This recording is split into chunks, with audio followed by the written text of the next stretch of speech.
Throwdown Nation. Good evening and welcome to episode 5 of the Throwdown with Matt. Tonight it is my pleasure to have with me my guest for the evening, TJ Era. How you doing, TJ? I'm doing pretty well. How are you? I'm doing great, man. I've been looking forward to this conversation for a few days, man. So, getting into the meat and potatoes of what we're doing here, the first and most obvious question is going to be how long have you been wrestling, TJ? I have been wrestling for about 2 years. Okay. So, yeah, I'm fairly new to it. Uh, I think yeah, just about 2 years. Okay. And, I already know the answer to this, but who trained you? Ethan Case. Yeah. Like I was telling you, there's a funny story about me and Ethan. Years ago, probably 8, 9 years ago, my wife and I were out to dinner down here in the Atlanta area, and Ethan was our waiter. And somehow the subject came up that he wrestled, and so I've been sort of loosely following his career, and I saw that he opened the academy and everything, and yeah, I mean, he is a good dude, and you really couldn't ask for better. So I couldn't. so at what point in your life did you know that you wanted to do this? So I've been a fan of wrestling my entire life, but it Mhm. wasn't until high school when I actually, decided to pursue wrestling. I think I had this pipe dream of playing football, and then like my heart wasn't in it. I tried to like do what was cool, and I tried to do what my friends were doing. Um, Right. and then I just couldn't take it anymore. Trying to pursue that, knowing that I wanted to do professional wrestling. So it was about my ninth grade year when I actually, decided to start looking up schools and everything to like figure out where I wanted to train. Got you. Got you. Well, um, that is a good example of, really listening to yourself and following your heart and following your dreams. And, that is, that's so important because, if you, especially when you're young, if you don't pursue those kinds of dreams, you'll always wonder what if. Yeah. So, something else we're going to be doing over the course of this is playing something called the speed round. And Okay. what I'm going to do is I will name a person, a place, or a thing, and you tell me the first thing that pops into your mind. Okay.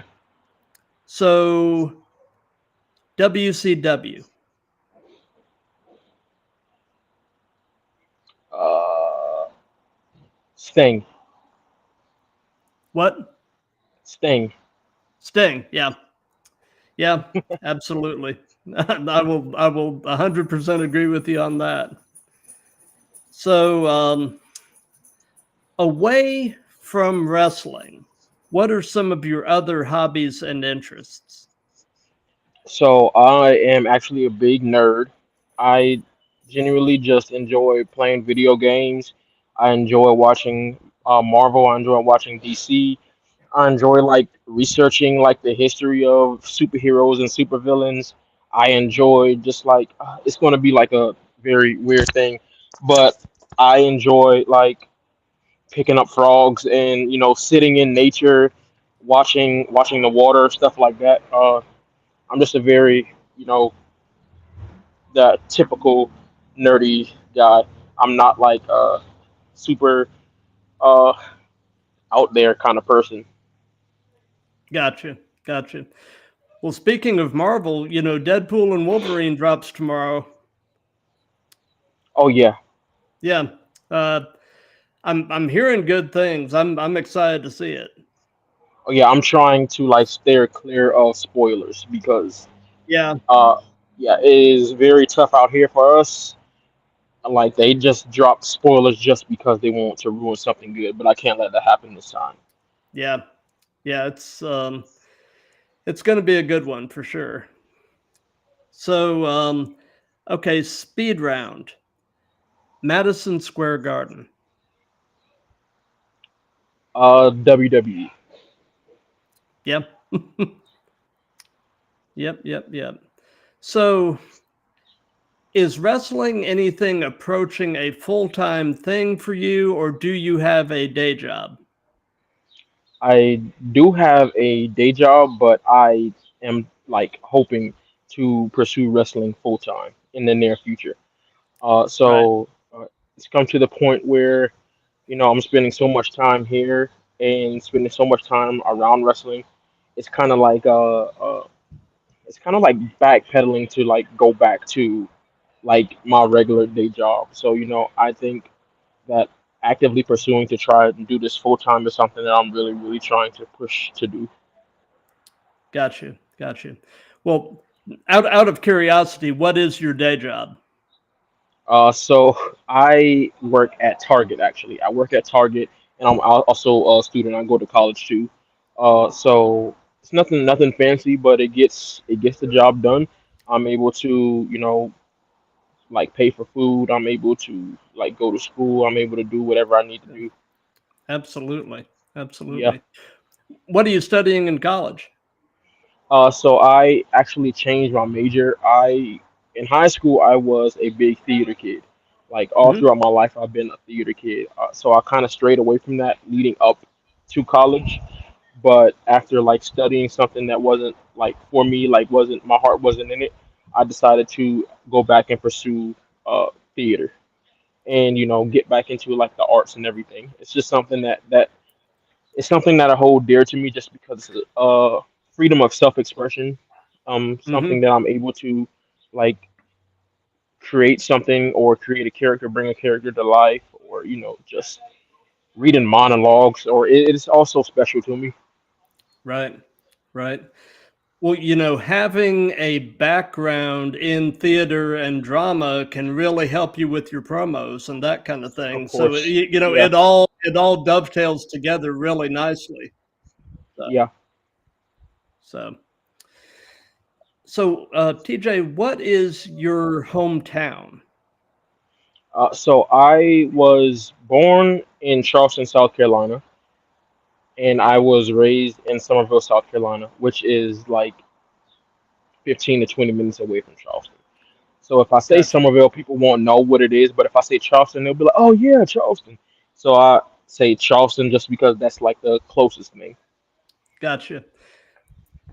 Yeah, I've got sort of a loose connection with Charleston. Actually, my father-in-law attended the Citadel up there. hmm So, what is your favorite thing about Somerville? My favorite thing about Somerville is so it was like a small town, but like it has surpassed that.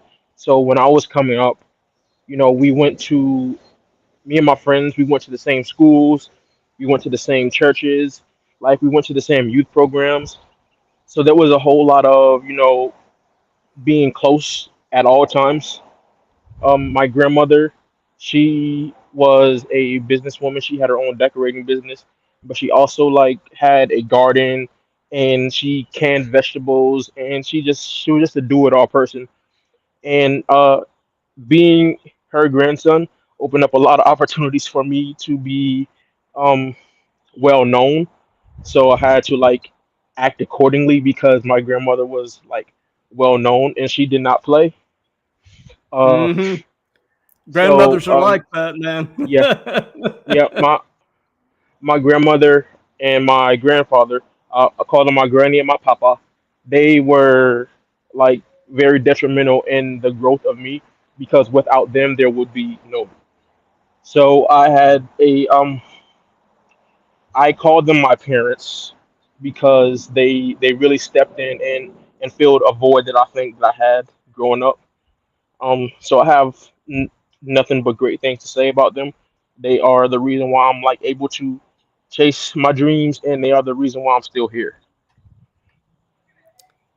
That is cool. I can, your love for them really radiates. I mean, I can tell you love them and that you're proud of them. Yeah, and the thing that bugs me the most is that they aren't here to see what I have become.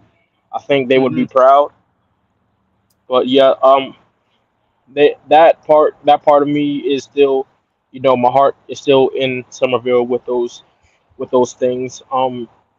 Big part of me. Some of my best moments and also some of my super terrible moments, but it all made me stronger in a sense. Gotcha. Gotcha. So, they say that the best wrestling personas are yourself turned up to 11. So tell me about TJ Era and compare and contrast him with the everyday you. So TJ and TJ era is kind of the same thing. Hmm. Um, we are, both very confident in what we want to do. We are both very confident in figuring out what we're trying to say. We are confident in, presenting something in a way that is visually appeasing.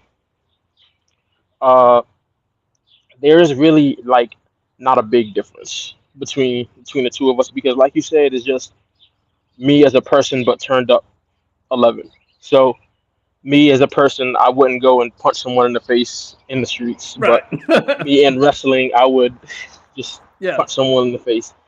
Uh, we both know what we want out of life.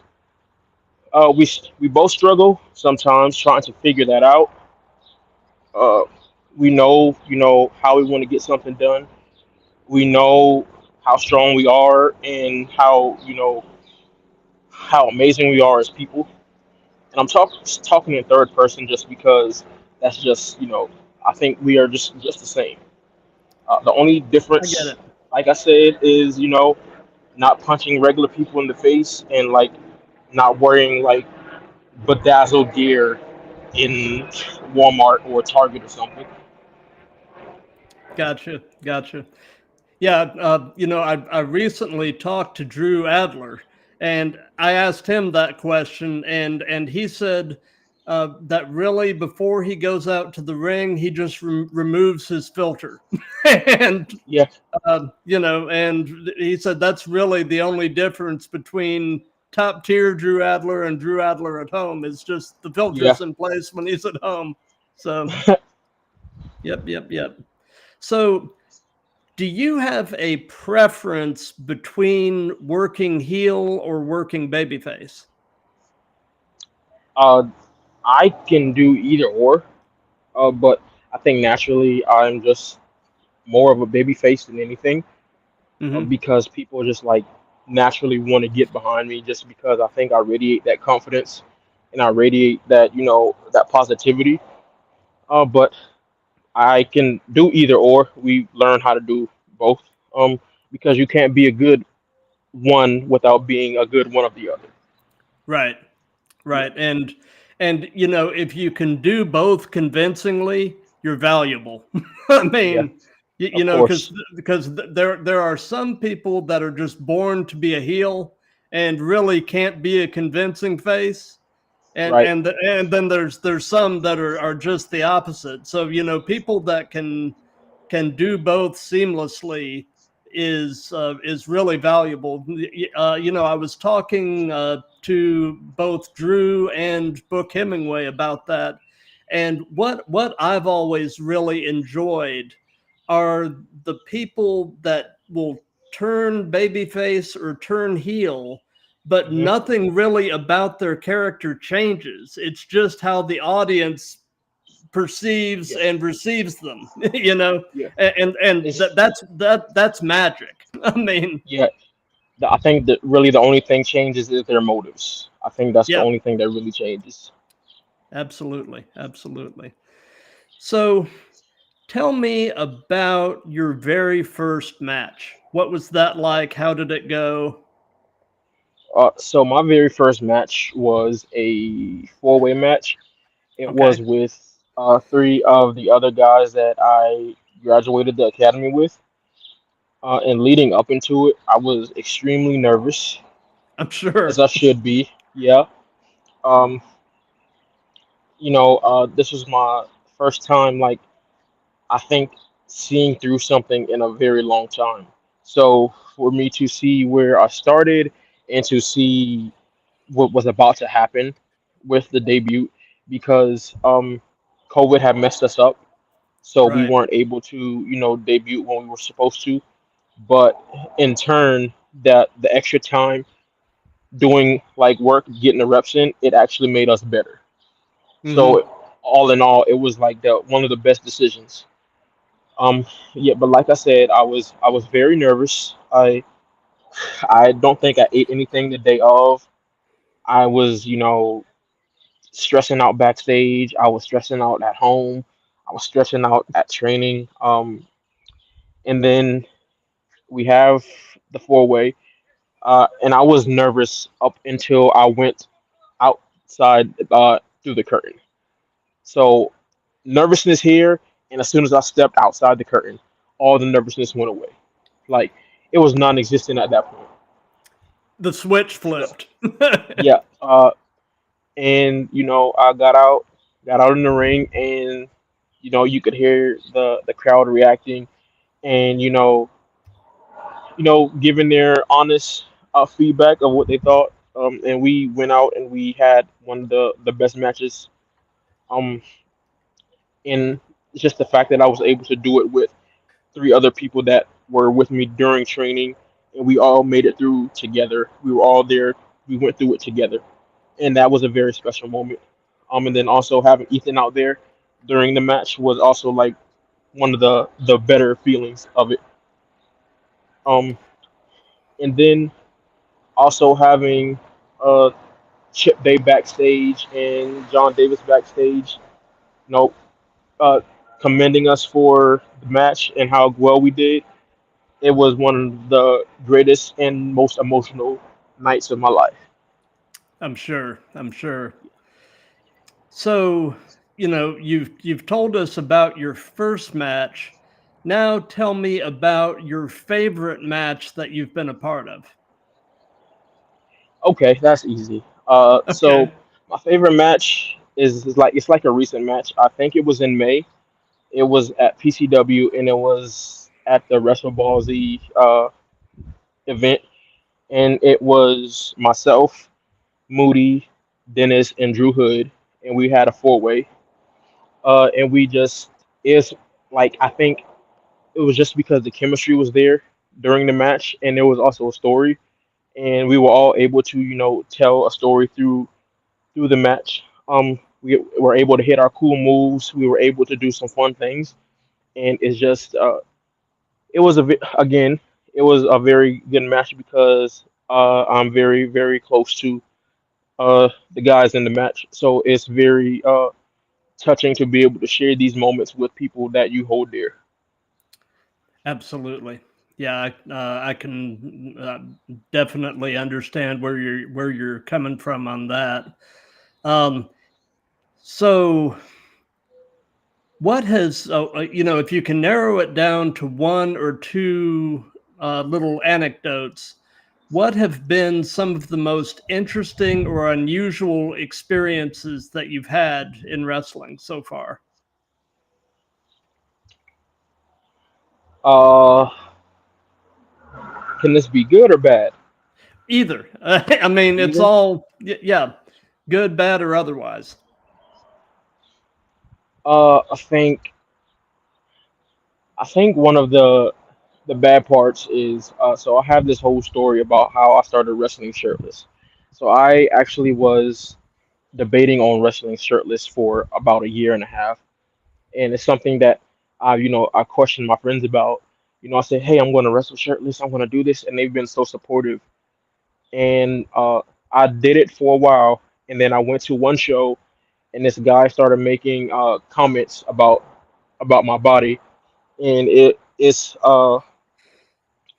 kind of an unusual thing that I went so long without anyone saying anything negative. You know, everyone is like being very, very positive about the entire thing, and then you go here, and this one guy says something negative, and then there was a kid right beside him, and then the kid started saying something negative, and it's like, dude, you could have said something very positive, and the kid would have said something positive, but you single-handedly just, you know, corrupted this kid into being hateful instead Yeah. of letting the kid like figure out for himself, which the kid didn't like, and it just sucks for him just because you know I he doesn't see the work that I put into to lose the weight, or how hard I push my body and how hard I work and how hard I train. He doesn't see that, and it sucks for him because he looks like an idiot now Right. for for body shaming. Yeah. But it's a part of the game. He paid for a ticket, so I guess he should be able to say whatever he wants. But I think there's a way to to be to express your dislike or whatever it may be than to call someone out of their name. So that was like Absolutely. a very unusual experience for me. I haven't experienced anything like it, so it was very new and very unusual. Well, looking through your social media, I've seen some of the video and some of the pictures of your body journey, and you have got a lot to be proud of. Thank you. That is really very inspiring. So, Thank you. yep, yep. So,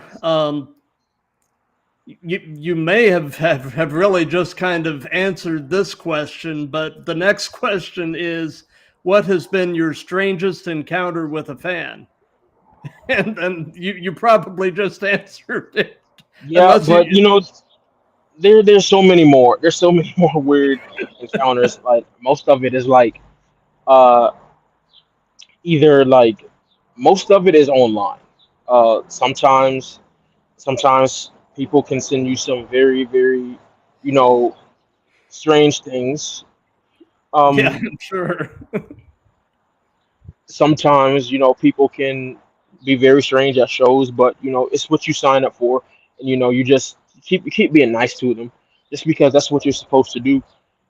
You just, even though they're being whatever, I continue being nice because I don't know what that person is going through. Right, right. So as long as it's like not crossing a major line, it's like it's fine, it's cool. But I try and treat them with the same respect as another fan that's not doing the same thing. Absolutely. Okay, so speed round. John Moxley. New Japan. Yeah. Yeah. Uh, his work over in Japan is wild. Yeah, Yeah, absolutely, absolutely. I have So, a story about John Moxley. So okay, go. I was up in New York, working the cables for New Japan, doing extra Hmm. crew work for them, and it was the battle on 44th or something. So I'm in the corner, feeding the cord, the camera cords, and I didn't know John Moxley was going to be there because it was a mystery show. So I hear his music hit, and I'm like, "Where's John?" And then like I see him like in the crowd somewhere, Hmm. and I looked and I didn't see him again. And then I'm in the corner, and I feel someone like slap the back of my shoulder, and I look up, and it's John Moxley. Oh, And that's cool. yeah, so I like I moved out of the way for him because I think I was in the way. Hmm. But ever like then when I came back, I started telling them like a dramatized story of how I met John Moxley and how he was my best friend from slapping me on the shoulder. That is awesome. I mean, you know, little encounters like that, little moments like that are sometimes are things that really stick with you, you know, Yeah, and that's just you know, I love hearing little yeah. tales like that. That is really cool. So, as far as your in-ring style and your promo style, who would you say are some of your influences? So I'm a big fan of New Japan. So I'm Hmm. very, I'm a fan of the strong style, and a fan of like doing things efficiently and like making it a show, and also making it look very, very competitive. Um, I don't try to mimic the exact style, but I do, I research it and I watch it and I tape study it and I pick out what's cool and I pick out what's, something that would make most sense. Got you. Yeah.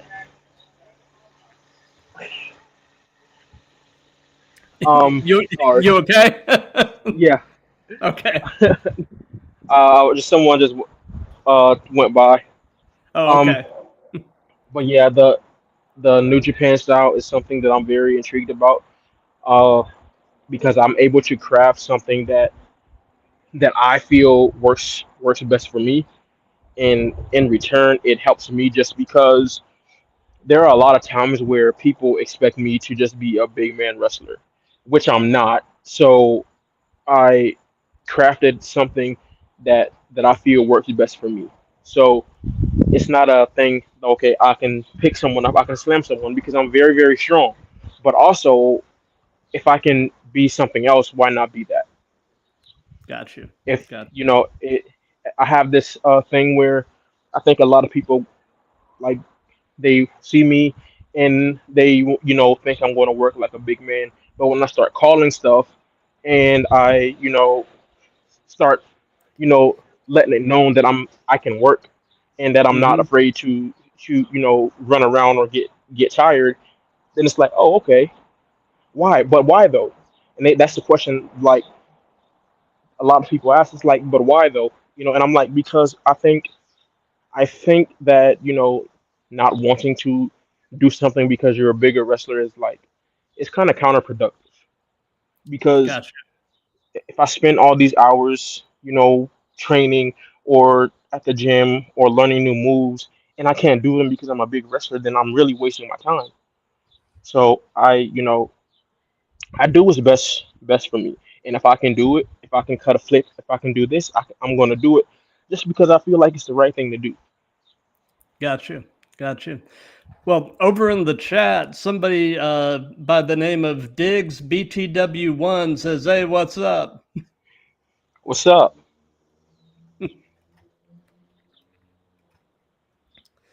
So, um, do you have an all-time favorite match as a fan? Like a match that never gets old, that you can go back to time and time again, and you always see something new or anything like that? Yes. So one of them is like it's not old, but it's like a few years old. That would be Sasha versus Bailey at Brooklyn Takeover. I think it was the story actually that made it something special for me. And then also the match was like very, very, very, very cool. It told like a bigger story of what those two were trying to accomplish. So I look at that as like one of my favorite matches of all time. I go back and I look at it all the time. And then my second one would be a most recent one, which is the Cody Rhodes versus Roman Reigns at WrestleMania. Mm-hmm. I think it's WrestleMania 40. Yep. Okay, yeah, that one. The one Because where it was Cody went over. yes, Yeah. that was 40. Okay, Yeah, that yeah, was 40. because that one was like a very slow burn. Because Cody won the Rumble the year prior. He got WrestleMania the year prior. He lost, and he went back to the drawing boards for a whole year. Did this, did that, won the Rumble again. We Yep. didn't even know if Cody was going to, main event Mania Right. with Roman. Um, and then The Rock got involved, and it was just like Hmm. it was great storytelling all the way down to the like last count. The part where they had a production truck, and on the production truck, you had John Cena and Stone Cold Hmm. Steve Austin on the back, which they were foreshadowing, some of the Rock's biggest foes. Hmm. Uh, Yep. and then having all that come circle on the first night of WrestleMania again, that was one of the better matches that built up the main event for the next night when Cody, because he still couldn't hit the Holy Trinity of the Crossroads, and he got interrupted again. Yep. And then it's like, man, then the next night, all that happens. It's like I call it the end game scene where all the portals like started opening up, and all of like your favorite heroes started coming through. And then when you think that Cody's not going to do it, he's able to hit the third one, and 1, 2, 3, and I get goosebumps every time I think about it, just because it was so perfectly done. Like, and you had to wait for it.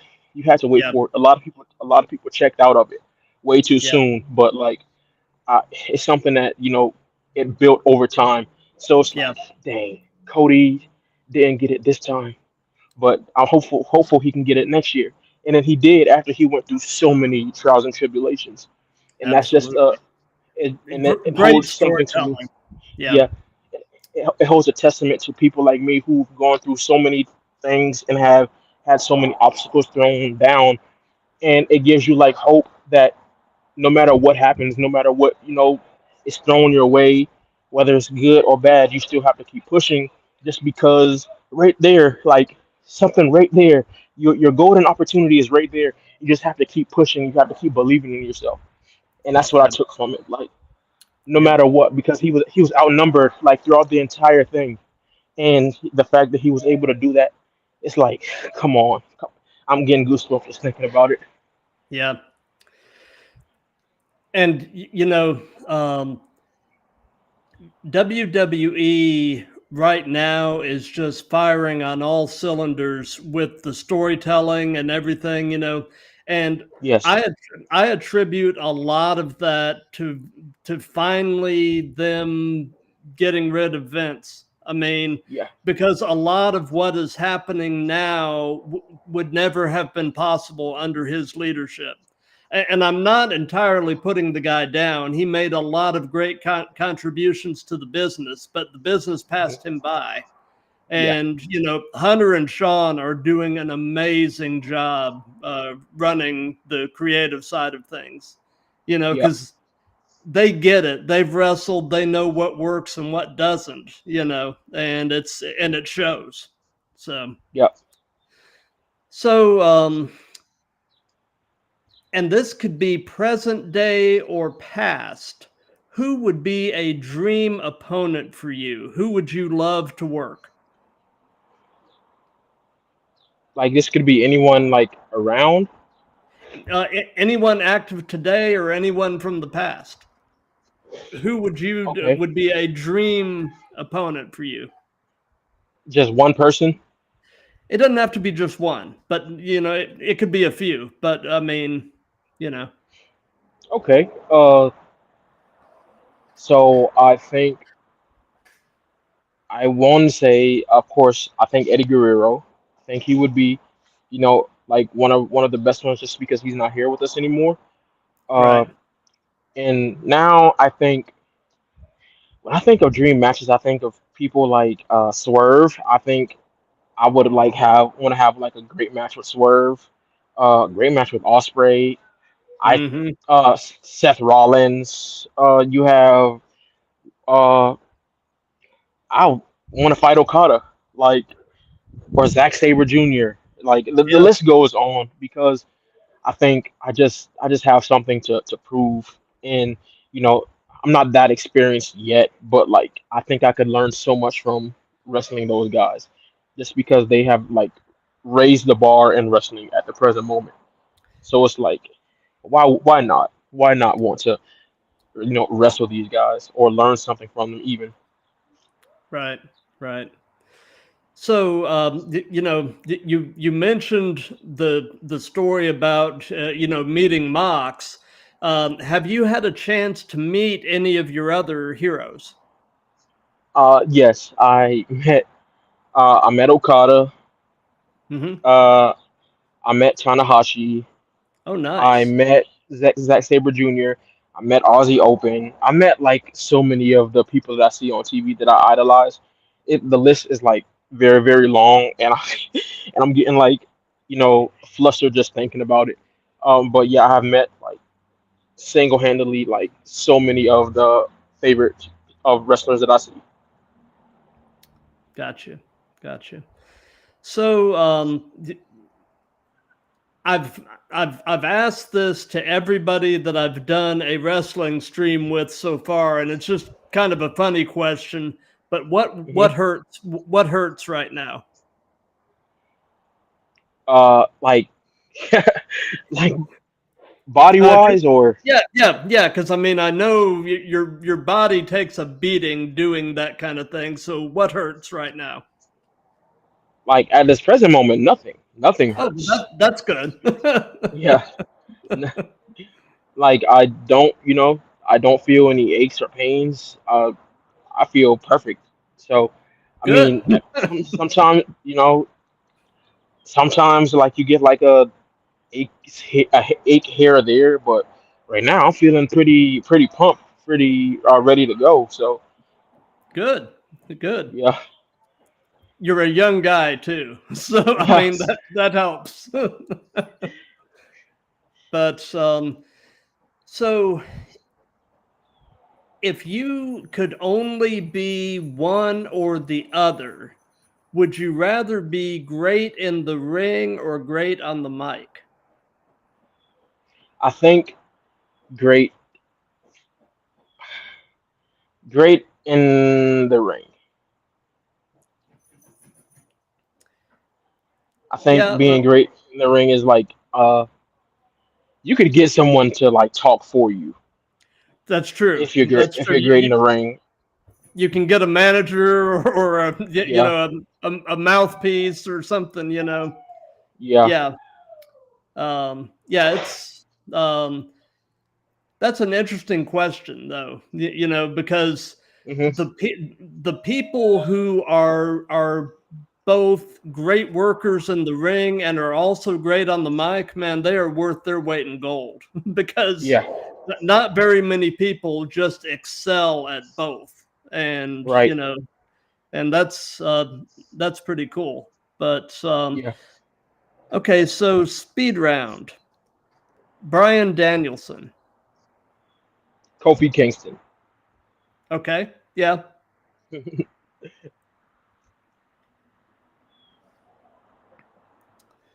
So let's see here. Okay, knowing you're not that old of a guy, but knowing everything that you know now, TJ, if you could give any advice to your younger self, what would it be? If any advice I could give to my younger self, it would be, your dreams are not stupid. Your dreams are for you to obtain. You are gonna have bad days. You're gonna have a lot of bad days, but you have to push through. Like, I know it's tough right now, but you are, on to something greater. Like, your purpose is greater than anything you could have ever imagined. You just have to keep your head on the right track. Like, you don't give up, please. Absolutely. Yeah, those are wise words. And do you have any advice for any young folks that might watch this that are looking to try to break into the business? Any words of advice to people thinking about giving it a whirl? Okay. First, go to a reputable training school. Uh, Go to a school where you are going to get the proper training. Go to the school where they teach you how to be a good person and how to be a good wrestler all in one. Don't go somewhere, just because it's the most it's like a popular place. Go somewhere because the training is right and the atmosphere is right. You know, don't, go in it thinking that it's going to be easy, because it's not. This is probably one of the toughest things that you are going to have to do. You could have played so many different sports, but this is something that you have to learn from the ground up. There is no, half-assing it. There's no easy way. You have to stick through it and you have to want to do it. Nothing is, guaranteed to you. Nothing is owed to you. You are going to have bad times. Oh, you're going to have a lot of bad times. This game is more mental than it is physical. Mm-hmm. You are going to, you're going to have those moments where you feel like you don't belong. You're going to have those moments where you're doubting yourself, and you're going to have those moments where you want to quit. But the biggest flex is not doing those things. Don't quit. Don't self doubt. Don't question that you belong, because you do. And if you see that, then it will help you in the long run. You have something, special. Someone's going to see it, and you have to be able to see it yourself too. You have to believe in yourself enough to see what someone else sees. Um, just, stay in it. Don't, like I said, don't go in thinking that you're owed anything. Don't go in, thinking that it's going to go exactly the way you planned. Don't think that your path is going to be the same, because your path is going to be very, very different. Um, Absolutely. just stay in it, and don't just learn how to network. Be yourself. You know, learn the ins and outs. Learn how to make gear, or throw together an interest video. Learn anything that you can, like, while you can. Just enjoy the ride. And I'm going to say something that someone told me. It's enjoy the journey, because when you get to the destination, there's like you're already at the destination. Like, you're so focused on getting to the destination that you're not appreciating the journey that it took to get to the destination. Because once you're there, you're already there. But the journey, the the trips, to New York, or the trips to other states, the weekends where you're wrestling, or the weekends where you're so tired but you have to go to a show, the weekends where you like don't get home until like 6 o'clock in the morning. Those weekends, cherish that. Keep the faith. Keep good people around you. That's the most important thing. Make sure that you are surrounded by people who want to see you do well, and people who uplift you. You don't want to be surrounded by people who are envious or jealous, or not very supportive of your journey. You want to be surrounded with the best people, and that's the most important thing. Just like, wrestling is cool and all. Uh, you know, Doing moves is cool and all, but the the memories are what hold everything together. Because without those, you just, I mean, it kind of just sucks thinking about going, just to wrestle and not enjoying anything else. Like, just enjoy the journey, enjoy the journey. Exactly. Exactly. So, do you have a favorite move? Something that you just really enjoy doing? And on the flip side of that, is there a move that you won't do? Uh, I think I enjoy doing the frog splash. That's It's very, very simple, very athletic, very flashy. Um, is there a move that I won't do? Probably not. Gotcha. I, if I can do it, then I probably would do it. Safe, Gotcha. in a safe way, of course. But Right. if, yeah, I don't think there's anything that I wouldn't like try.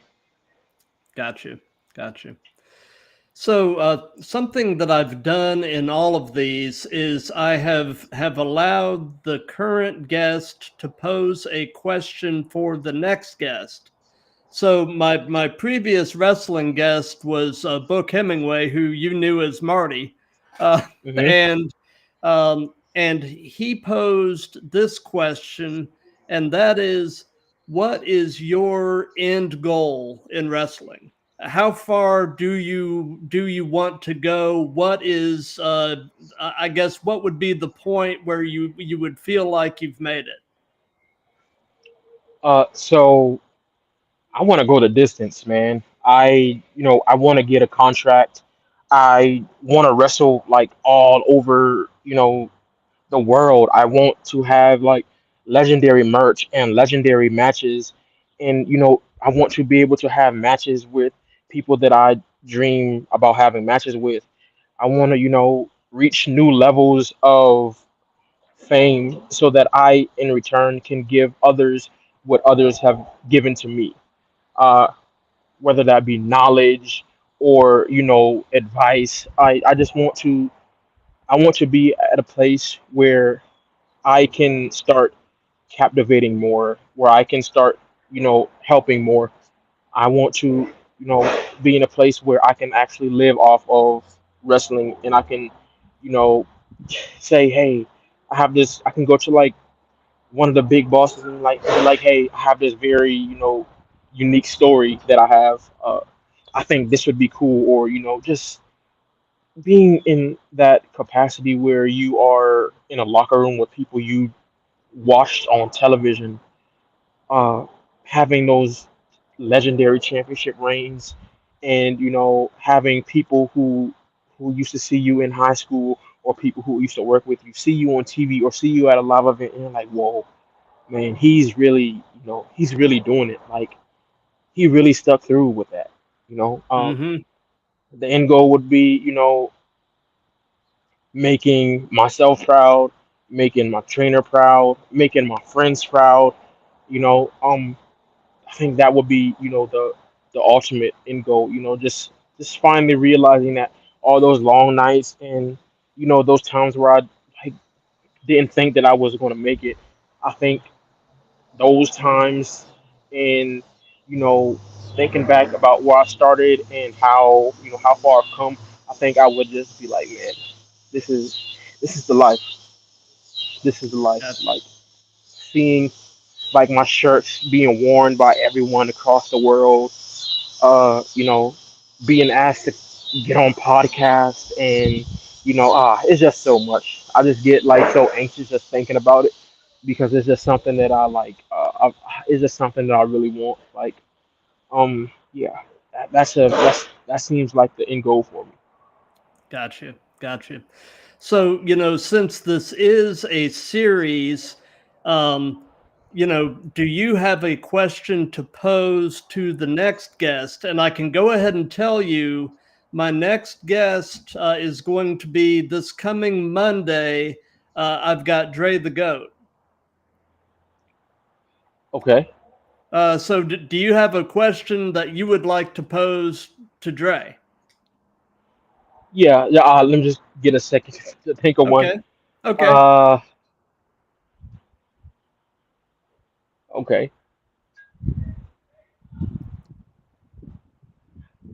Where are what are the top three wrestling promotions that you want to work for? Why do you want to work for them? And what are you going to do when you start working for them? Oh, cool. Well, how would you answer that? So my top three, I think, of course, the first one, anyone would want to go to WWE. That's Mhm. easy. New Japan would be a strong second, and you know, uh, I think TNA. I think TNA is also a very very good company. Um, so many great people there. Uh, I want to go to them just because there are so many different talented people in each of the companies, and it sucks because you don't like. I don't think you'll get to wrestle everyone that you want to wrestle. Right. But just to think that there are options now. Like, it used to just be like one end goal for everyone, but now there's so many different places, and that Right. was hard for me to come up with that list. And I just want to go there and like show them who I am, show them Hmm. how far I've come, show them my journey, and that's I think did I answer it just now? I You think did. You did. yeah, Yeah. But you know, when my son and I were at the PWE show, mhm, watching you, we could just tell you were having the time of your life. I yeah, mean, you really exude joy in the ring, and that's just really, uh, that's fun to watch, and that's magic, man. yeah. And so you're now the number one contender for the Savannah River Championship. Yep. Um, so how do you feel about that? And do you have any words for your upcoming opponent for that, Aaron Berry? I feel like it's a great opportunity. I was able to eliminate the last standing person. It was very challenging, and words for Aaron, I think would be I know Aaron very well. Like this is not the first time that I have been in a position where I had to battle Aaron. I think I have actually been battling Aaron probably for the last 7 or 8 months. Okay, In different promotions. So I'm no stranger to Aaron. Aaron is no stranger to me, which is why this match is something that I'm looking forward to.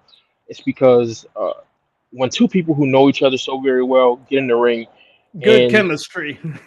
that that good chemistry, and they have to create something very different from what they've done before. I think that's a very unique challenge. And I know his moves. He knows my moves.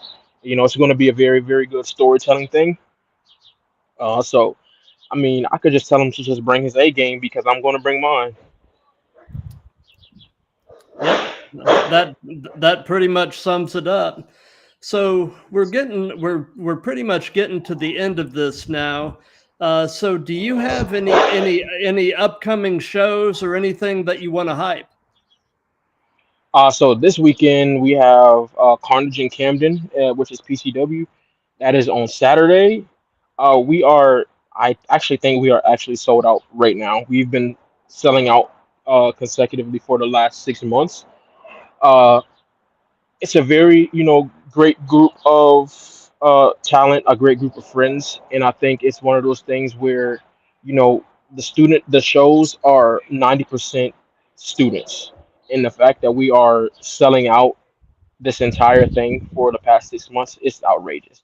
It's That insane. And if says you a haven't lot. been, yeah, if you haven't been, bro, I suggest you look up PCW Palmetto Championship Wrestling and you find us because we're blowing up, man. And it's like there's so many talented people on the roster, and it's insane that you just go there and you laugh, you'll cry, like so many good things, so many good memories at PCW, man. And then the only other thing I have confirmed right now is the title match with Aaron in a few weeks. Um, but things pop up, and I've been trying to network and get out and get put in some more places. So that's not falling on deaf ears. But yeah, that's about it. I mean, but PCW is about to be like amazing as always. Awesome, awesome. Well, TJ, thank you so much for your time. This has really been a blast. And I'll be doing some editing on this and getting it reposted onto Instagram and some other places. And Okay. I'll be editing the audio into a podcast episode.